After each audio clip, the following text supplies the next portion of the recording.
Greetings and salutations. It is I, your humble host, Captain Lunar, bringing you another Patreon request from Patreon supporter Thomas Hibbert. And Mr. Hibbert's request this time is for a crossover between two amazing mystery shows. One needs no introduction, Murder, She Wrote. The other is another classic, which would be Tony Shalhoub's Monk, starring Tony Shalhoub as Adrian Monk, the OCD detective. Now, I'm a big fan of Monk. I used to watch Murder, She Wrote quite a bit as a kid, and even a little, even recently. So yeah, this was actually a very interesting one I really wanted to tackle from him, mostly because, yeah, you just don't see a lot of Murder, She Wrote crossovers like in this style, especially Monk. But yeah, they're both great shows. If you haven't seen them, I highly recommend checking them out. But anyway, let us begin with this crossover that has graciously been titled The Grim Killer. We begin with a string of murders, namely murders of several prominent book publishers. And they all have one key element. There is a lot of blood at the scene of the crime of the victims. That enough where there's enough to like, yeah, they're definitely dead. So they're labeling it as a serial killer. The work of a serial killer. There have been 4 deaths so far, all in the same manner. And recently there has been another. Namely, that of a top publisher, which is currently publishing Jessica's new book, which is a competitor to another series of new mystery horror novels being published at the same time, which incidentally happens to be exactly the same modus operandi as the killer that's been killing the publishers. Now, as this is going on, Adrian Monk and his assistant Natalie are essentially just going to a local book signing, which has Jessica Fletcher there. Now, Jessica happens to be there signing her new book. And, Natalie's a little impressed that, she's like, Mr. Monk, I didn't know that you were actually liked Jessica Fletcher's stuff. And Monk's like, oh, I don't. Trudy, she was a big fan of her work. I never could honestly get into it.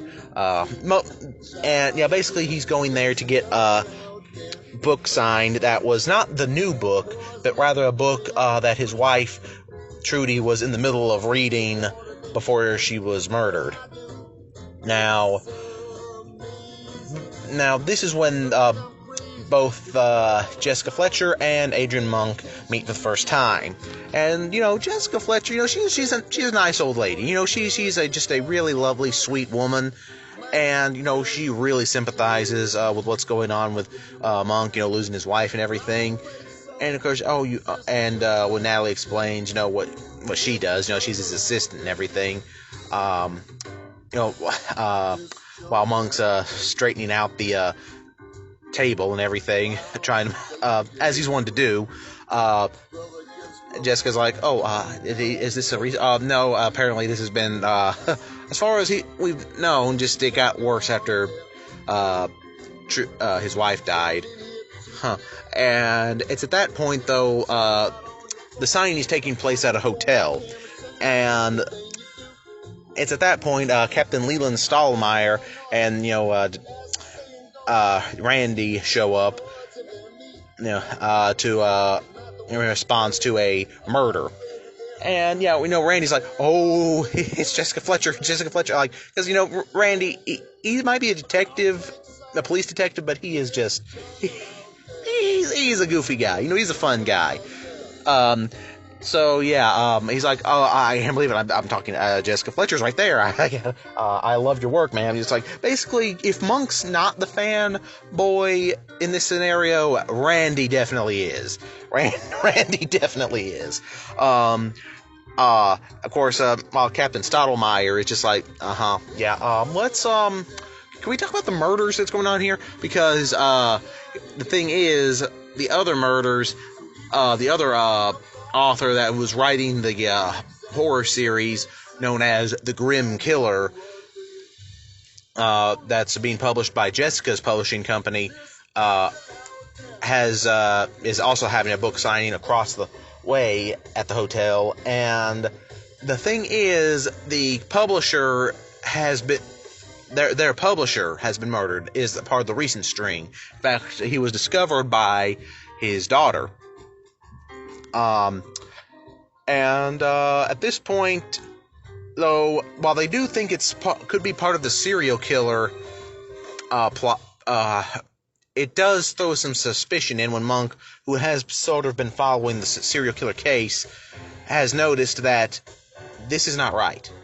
And I know even Jessica Fletcher knows this too. Like, yeah, she's like, he's right, because how the publisher died, this publisher died, was it was a big stab to the heart, but there was also traces of a possible chemical concoction that they haven't really been able to identify as of yet. Mostly because the lab's taking a bit. But initial forensics did notice it. So essentially, what's going on is the current prime suspect, though, is the writer of the book of the Grim Killer novels. Who's like, well, who's like, well, no. I mean, look. Why would I kill him? I'm even dating, his daughter. And, like, okay, that gets Monk and Jessica on the trail, because here's the thing, that's not necessarily a clear thing of why, of what was going on. Like, why would that exclude you from it? So, as they dig deeper, they find out that he was actually getting way less for his books than normal. Apparently, it was due to some kind of little legal loophole that the publisher had tried to pull on him because he was a first-time author. And, he'd finally noticed it.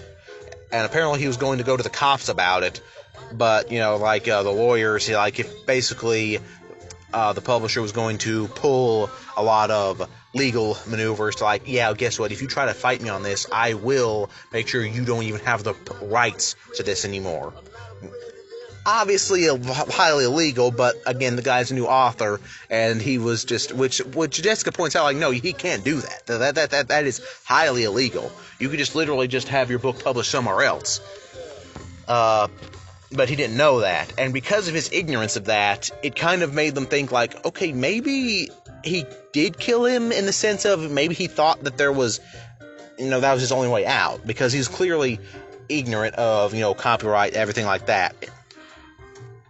But as they go along, Monk and Jessica discover that the daughter actually hated her father, which, because house staff at their mansion, hotel staff, restaurant staff that she would frequent, and he happened to be there, would completely oh yeah, she was just ever since her mother died and he remarried, she was just completely nope.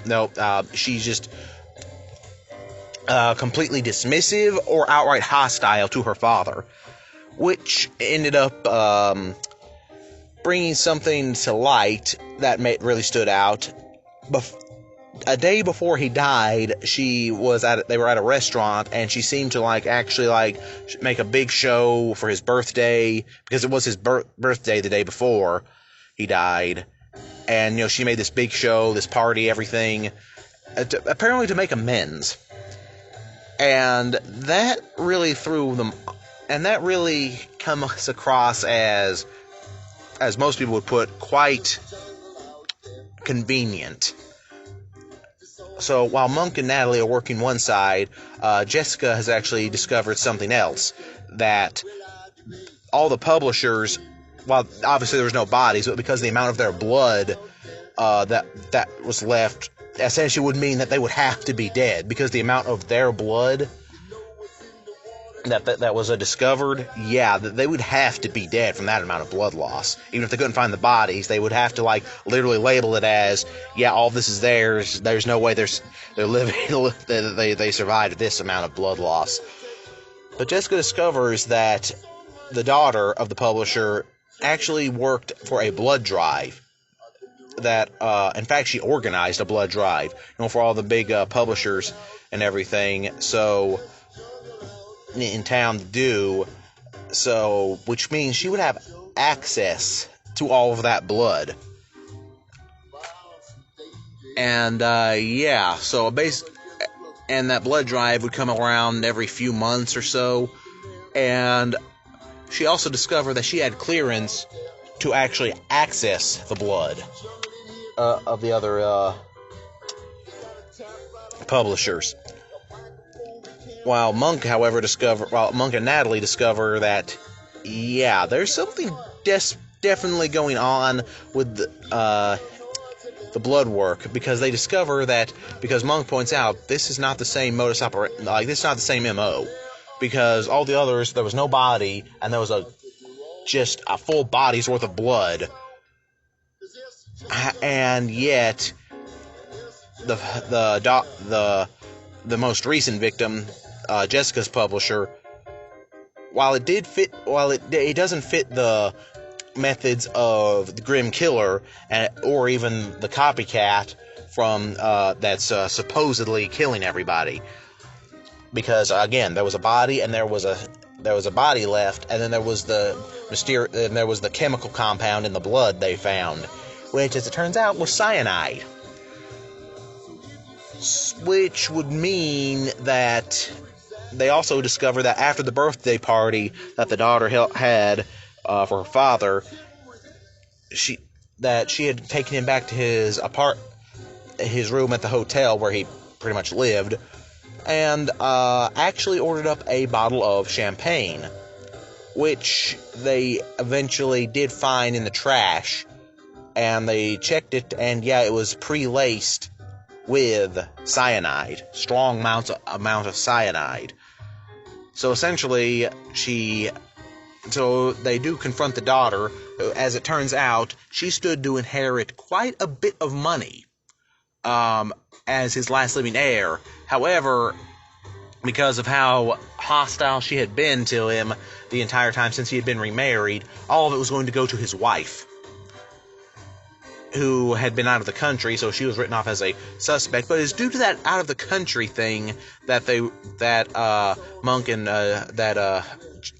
Jessica had discovered that all of the other publishers actually were out of town when they were supposedly murdered. They were off on a vacation to several parts of the country, even down as far as South America. There was no way they were around.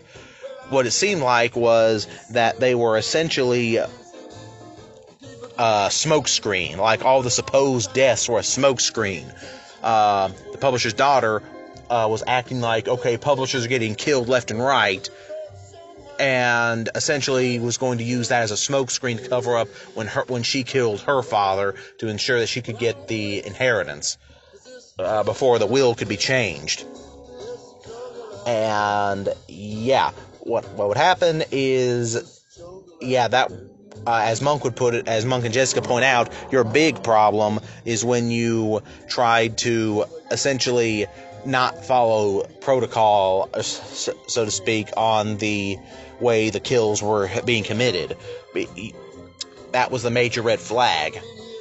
So yeah, Jessica and Monk solved the case, and of course, it's just Jessica does give Monk a copy of her new book, also signed, along with the copy that Trudy had. And Monk's like, yeah, thanks. I'm probably not going to read it. It's like, but thank you. Yeah, Jessica's like, Mr. Monk, I appreciate you at least being honest, and I'm sorry for your loss. I know it's like to lose a spouse. So, and they part on good terms, even if Jessica's like, that man is exhausting. That poor man is exhausting. But yeah, anyway, Anyway, this has been Captain Lunar, and I want to thank Thomas Hibbert for this Patreon request. And yeah,